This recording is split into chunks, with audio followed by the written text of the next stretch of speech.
explain the Lake District. I like to do a poem about a poet because I love classical poetry.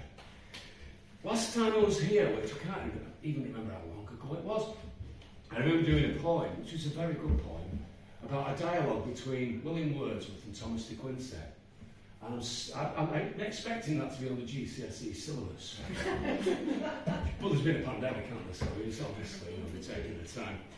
But this I'd like to do about, and in tribute to one of my favourite poets, Swinburne.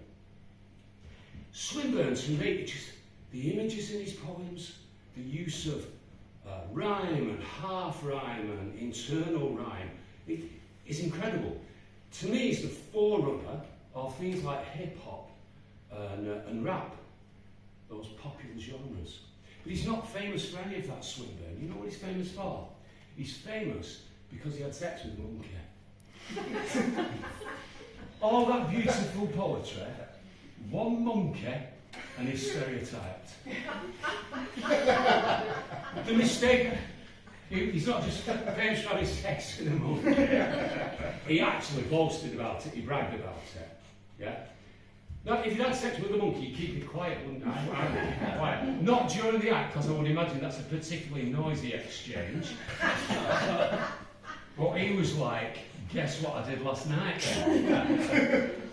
With a monkey. What was it like? It's fucking noisy.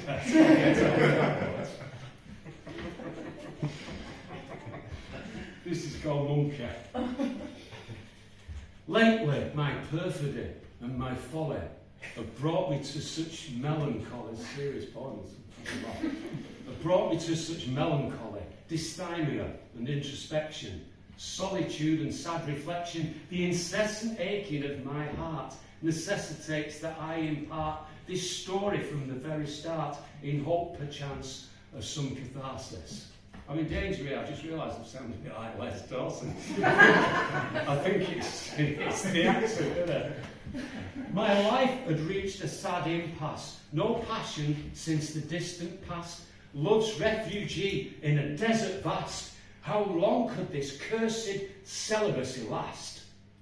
Such time had lapsed without romance. A whim began to take my fancy. My desire for love became so hungry, I grew to finding my pet monkey more entrancing, quite enticing, prepossessing, tantalising even. It may seem strange, it might sound silly, but perhaps those little pantaloons are frilly, shirt so very soft and silky, the pillbox hat coquettishly alluring on that tiny head, his coy expression, so much it said, a glint of understanding, of trust. I felt a strong bond grow between us.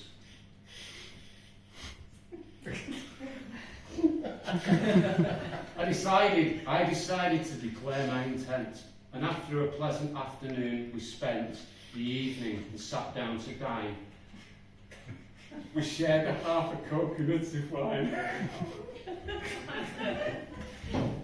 We shared a half a coconut of good white wine. I had the partridge and the roast guinea fowl.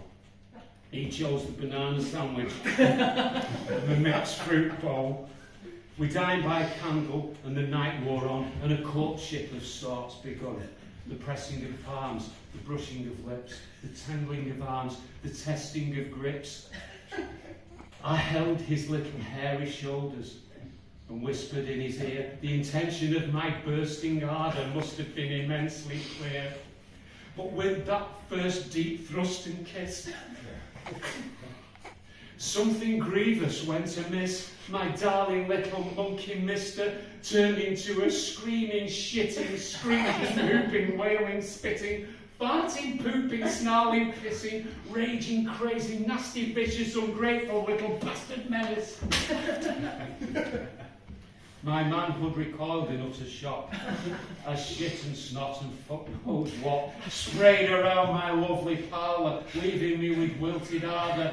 But then I thought, thank God, he's calmed, and I held him tightly in my arms. But oh, my embrace, it was too soon, for he exploded and tear-arsed round the room, and ere my heart was beating faster, this vicious, shitty monkey bastard was racing round and ripping plaster from the walls that whole disastrous evening lay in total tatters. My fondness for this beast was shattered beyond repair, and all that mattered was to catch the cunt and twat him.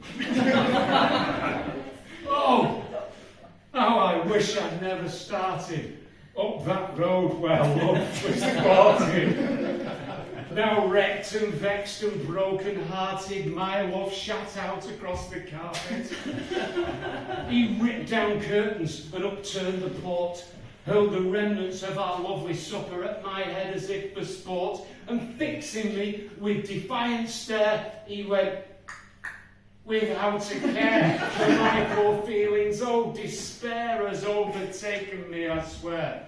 Oh, woe, for me cry woe, my parlour more jungle than bordello. The literati would come to know and ridicule me where'er I go, unless I turn the whole thing round and boast to the tittle-tattling crowd, and hold my head up and walk proud amongst poets where promiscuity abounds, as Blake boasts lusts for other lovers, and Byron airs his latest stunner. I will proclaim I am none other than Swinburne, yes, Swinburne, the monkey bummer.